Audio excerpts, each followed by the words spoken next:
From West Virginia Public Broadcasting. At the Legislature today, the governor's bill to ban texting while driving passes the state Senate and is now headed to the House for consideration there. In the House, one member advocates allowing ski areas to operate gambling casinos on a limited basis. And we'll focus on education issues tonight with the state superintendent of schools on the Legislature today.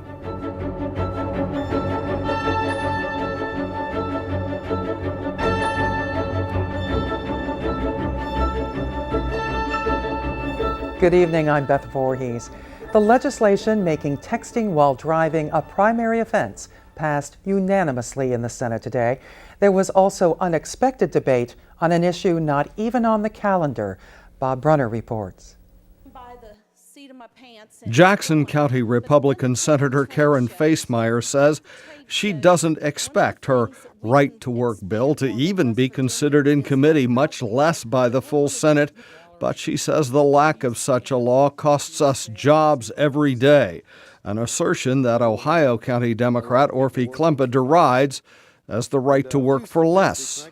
You're scared to death of it, but do you really know what it is? Right to work basically says that you cannot be forced to join a union and pay dues. That's it. If we drive down everybody's wages with right to work for less, then we'll have a lot of people working for nothing. We're doing a lot of things right in this state, and each and every one of us should be very proud of that and making it a more business-friendly state. In right-to-work states, 21% more people lack health insurance compared to free bargaining states. No one expects right-to-work legislation to get through a committee or come to a vote in any way, but it did engender perhaps the most emotional debate on the Senate floor this year. Facemeyer conceded her bill will die for lack of support, but says she wanted the issue to at least be addressed. The Senate quickly passed with unanimous votes 6 bills, including the measure banning texting while driving as a primary offense. There was no debate. Also passed was legislation requiring public school and higher education systems to develop seamless curricula. Education Chair Senator Robert Plymel says it's important. What we want to do is make sure that we start looking at career pathways, we start looking at career exploration and things like that in the 8th grade, so then they can see a clear pathway to community and technical college, technical education, a job, and things like that. And this will make that happen? Well, we think that this will help the collaborative effort to start doing that. The other thing that we did was we said that adult basic education is so important that we really believe that that needs to be done from a standpoint at every community and technical college location, and it says that we should do this by a certain period of time. So it's just getting the two sides talking more and collaborating more, and really this sets the framework for that. Also unanimously passed was a bill requiring full medical examination for anyone claiming disability benefits under the teacher's retirement system. Among the bills introduced is one by Majority Leader Senator John Unger to redirect a small tax back to counties for regional jail and drug treatment costs.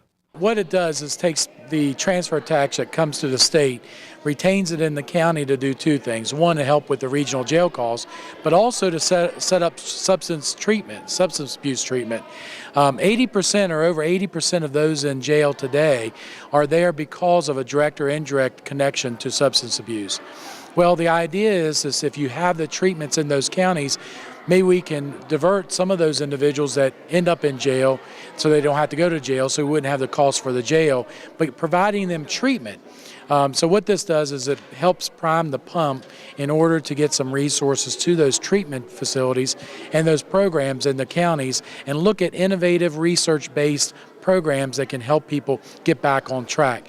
Unger believes many senators will join him in supporting the bill because regional jail costs are skyrocketing. For West Virginia Public Broadcasting, I'm Bob Brunner in Charleston. The Senate today also approved a bill prohibiting sexual contact between correction officers and inmates. Senate Bill 165 now goes to Governor Tomlin for his signature. The House of Delegates passed 4 bills onto the Senate today. As Adam Cavalier reports, 2 of the bills passed unanimously. House Bill 4063 moves on to the Senate 96-0. House Judiciary Chair Tim Miley says the bill adds a couple qualifications to serve as a civil service commissioner. It adds 2 new qualifications to serve as a commissioner, and those new qualifications are 1, that a commissioner cannot be related to the person who appoints the commissioner, and 2, a civil service commissioner cannot be convicted of a felony or misdemeanor involving moral turpitude. In the Judiciary Committee, we amended the bill to mandate the removal of a sitting civil service commissioner if he or she is convicted of a felony or any misdemeanor involving moral turpitude under the laws of any jurisdiction, if he or she is no longer a resident of the state, or if he or she is no longer a qualified voter of the county in which the commission is located. Prior to that amendment, it was discretionary as to whether or not such commissioner can be removed. However, the county commission may remove a serving commissioner for neglect of duty, incompetence, official misconduct, or good cause. Another bill that came out of Miley's Judiciary Committee sets down rules for how vacancies in the magistrate's office are filled. It passed 86-10. Miley says House Bill 4314 falls in line with how other vacancies are filled. It provides that when there is a vacancy in the office of magistrate, that a person from the same political party of the magistrate that vacated the office be appointed to that position by the chief judge or the circuit judge of the county in which there is a vacancy. That would be consistent with the manner in which appointments are made for circuit clerks, county commissioners, county clerks, prosecuting attorneys, sheriffs, assessors, and county surveyors. Meanwhile, Government Organizations Chair Jim Morgan says House Bill 4239 comes without any fees attached to it. This bill adds 2 members to the Board of Osteopathy, 1 osteopathic physician and 1 osteopathic physician's assistant, brings the board total up to 7, and the board is in agreement with this. That bill passed 87-9. And finally, House Bill 4320 made it through today's floor session 96-0. Miley says what the bill does is fairly simple. It authorizes the agency to promulgate a legislative rule establishing a process for the use of consent agreements to enforce violations of the Hazardous Waste Management Act. It is similar to what they do with air pollution and water pollution. It saves on attorneys' fees and expenses in resolving these disputes. All 4 bills that passed did so without debate. The floor session also saw Jefferson County Democrat John Doyle imploring lawmakers to consider his bill, which would allow ski resorts to provide limited gaming options.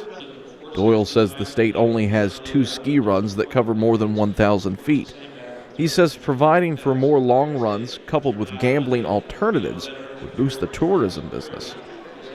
We need 24 of those kinds of runs, and if we do, we will double our business. Right now, we do about 800,000 skiers a year. There are about 5,000 jobs, and they put about $250 million into our state's economy. Do the arithmetic. If we double it, it will be really big. Doyle says adding gambling to ski resorts would set West Virginia's slopes apart from similar operations in Vermont and New York. What we propose does not interfere at all with any other economic development effort in the state. Not at all. One final question. Let's say we do this and nobody takes advantage of it. I don't think that's going to happen. I'm convinced they will. But suppose they don't. What have we lost? Nothing. Not 1 red cent. Doyle says potential sites for future ski resort casinos could include former strip mine sites. For West Virginia Public Broadcasting, I'm Adam Cavalier in Charleston. An education audit released last month suggests hundreds of millions of dollars in inefficiencies in West Virginia's public education system. The auditors declared West Virginia one of the most regulated education systems in the country. It stated these restrictions trickle down, stifling innovation in the classroom. Suzanne Higgins breaks down the report's recommendations. The Education Efficiency Audit of West Virginia's primary and secondary education system makes recommendations it says could save the state $90 million a year. The report's major themes include eliminating excess bureaucracy, cutting unneeded spending, and combining purchasing power, better relating the education system to career and workforce needs, raising education standards, better preparing teachers, and getting ineffective teachers out of the classroom, It calls for driving more education decision-making down to the classroom and school principals, using technology to achieve much of the above and to help individualize student learning.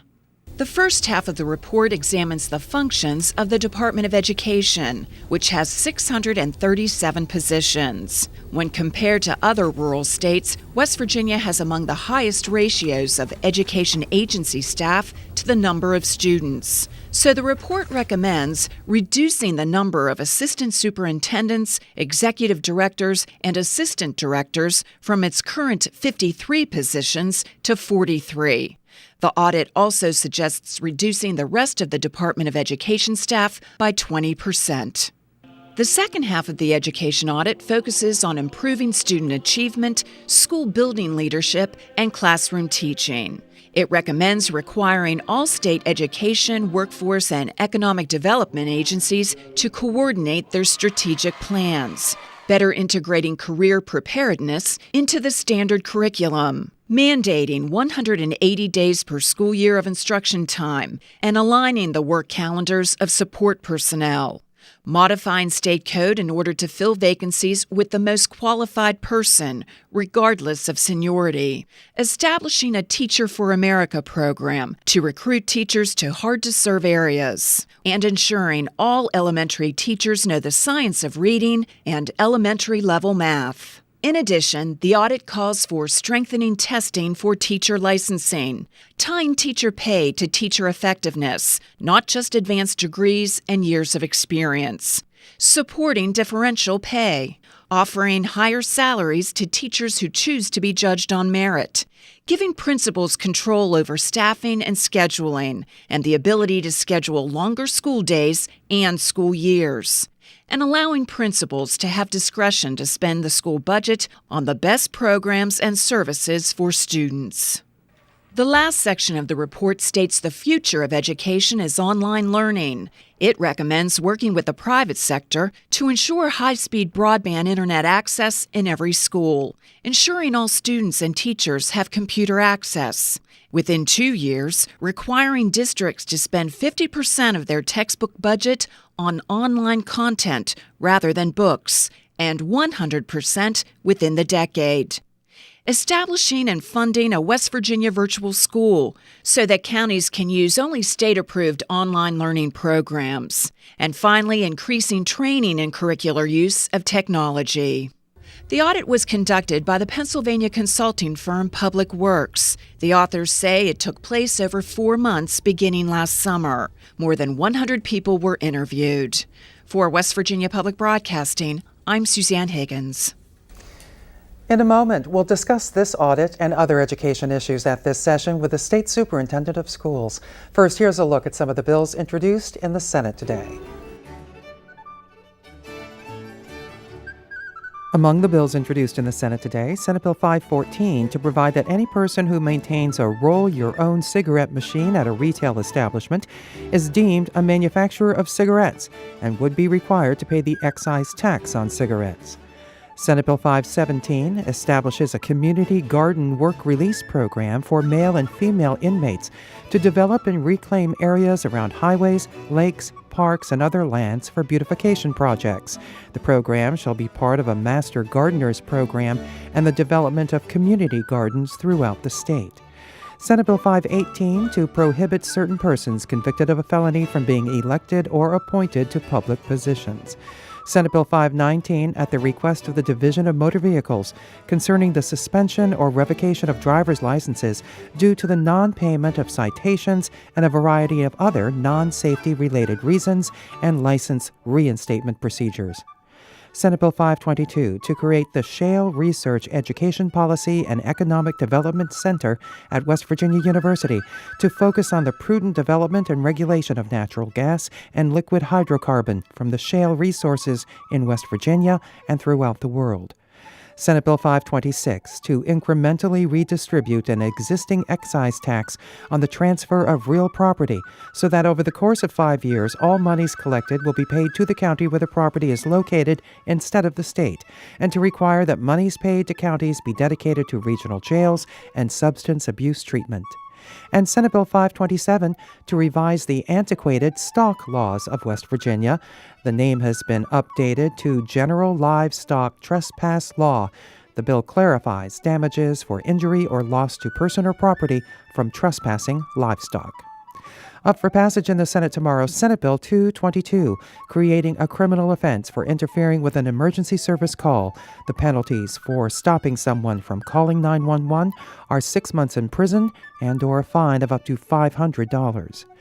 On second reading, the amendment stage, Senate Bill 54, to prohibit minors under the age of 16 from obtaining a tattoo. The bill requires a parent or legal guardian to be present at the tattoo studio, provide photo identification, and written consent for minors 16 years of age or older obtaining a tattoo. Senate Bill 414, Governor Tomlin's bill, to include various additional professions under the definition of medical services applicant under the Volunteer for Nonprofit Youth Organizations Act. This is in reference to volunteers at the Boy Scout Adventure Camp. And Senate Bill 427, conforming administrative remedies for prisoner complaints with federal standards. Education is always an issue at every legislative session as lawmakers seek to improve West Virginia's public school system. Our guest tonight will soon celebrate 1 year on the job. Dr. Jeria Marple was appointed to the State Superintendent of Schools last March. She earned her doctorate in Education Administration from West Virginia University and has more than 35 years of experience as a classroom teacher in the state. Welcome. Glad you're here. Thank you. It's great to be here. How do you feel about this audit? We just heard the report and some of the recommendations. How do you feel about this audit? Well, first of all, by your report, you can tell that it's a very voluminous report with lots of recommendations. So let me say at the forefront that we have expressed a commitment to work, and the State Board has expressed a commitment to work with the legislature and the governor to study the recommendations and to work together. There are many recommendations in the report that validate the direction that we're moving from technology to higher standards, but there's also elements in the report that we really need to make sure we provide clarity. I noticed in the report that it spoke to a comparison of 620 some staff at the department as compared to other states. Well, we need to make sure that in this state, we have over 300 and some positions that are teaching positions in that count that are working in institutional programs, that we're working in the School for the Deaf and Blind.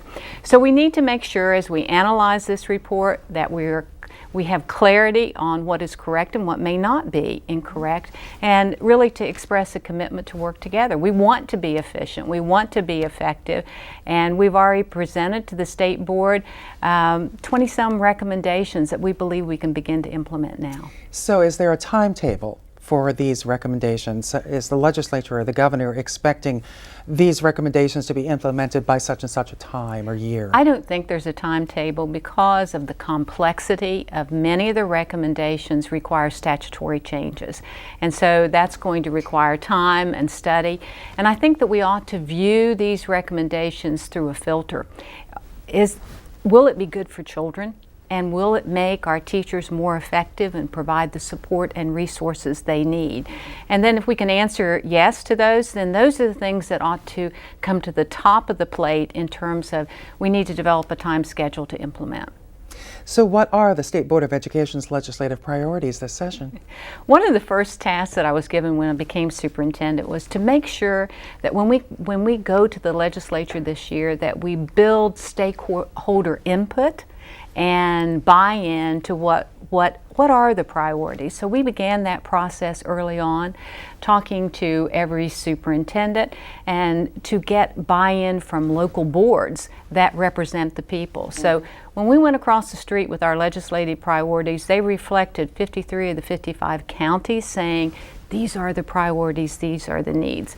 I don't think you have enough time to go into all of them, but let's just take a few Take of them. a few of them. Sure, tell us about They're some of them. focused on student achievement and building and supporting structures in schools that will allow children to be successful in this complex world. Let's take the one related to salaries. How would salaries relate to student achievement and focus? Well, when you're in schools and you talk to superintendents and principals and students, they will tell you very quickly that we have an enormous difficulty finding teachers to fill positions. And the fact is, in this state, over the next 5-year period of time, 10,000 teachers of the 20,000 teachers we have can leave. So what this priority says, we need to work together to develop a plan. What are we going to do to attract teachers into this profession in this state, to make sure that we're competitive with the surrounding states? So it has a direct impact on achievement if we aren't able to have teachers in our classrooms. And let me say that, you know, the governor and others have said, look, teachers got a raise. They've been getting a raise. So how do you respond to that? Well, you have to be competitive. And that there's no money for raises. I think that's why it involves a conversation with our community. What are we going to do when 10,000 teachers can walk out the door? Are enough young people going into the No, teaching profession? no. And what are we doing to kind of stimulate that? Well, I think we are putting in place options at a career level to have those discussions with students. One of the discouraging things is when I talk to students at the secondary level, and I always say, how many in here want to be a teacher? You know, very few children raise their hand. And I think it has direct relationship that if you're going, that they are concerned about the salaries. And so we have to be competitive. We're 48th in the nation. And so this legislative priority wasn't about putting in place X number of dollars this year. It's about working with our community to say, what are we going to do to address this plan, to address the problem, to get our brightest and best students going into the profession, to attract teachers to come into our school systems. It is a looming crisis when you can go into classrooms today and students tell you, I've had 5 subs this year for Algebra 1. It impacts achievement.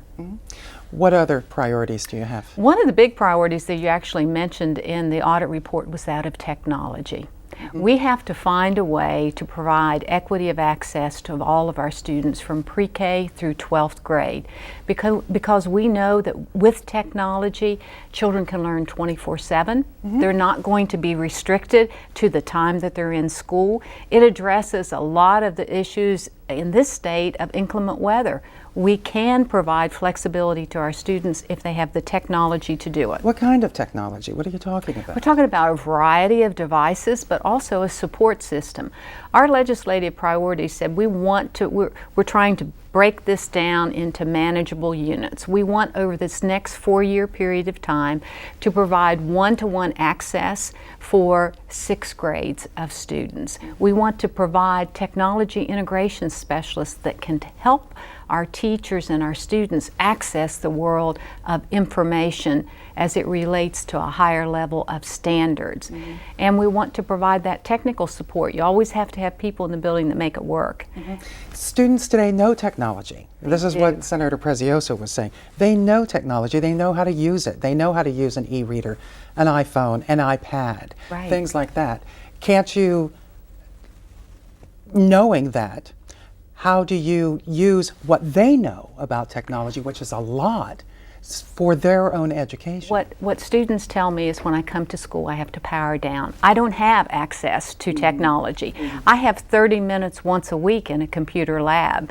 I watch children come in with 30-pound book bags, and we have the capability now to have PDF files that can be placed on slates and iPads and netbooks, and so that children can have access to the books without carrying the books.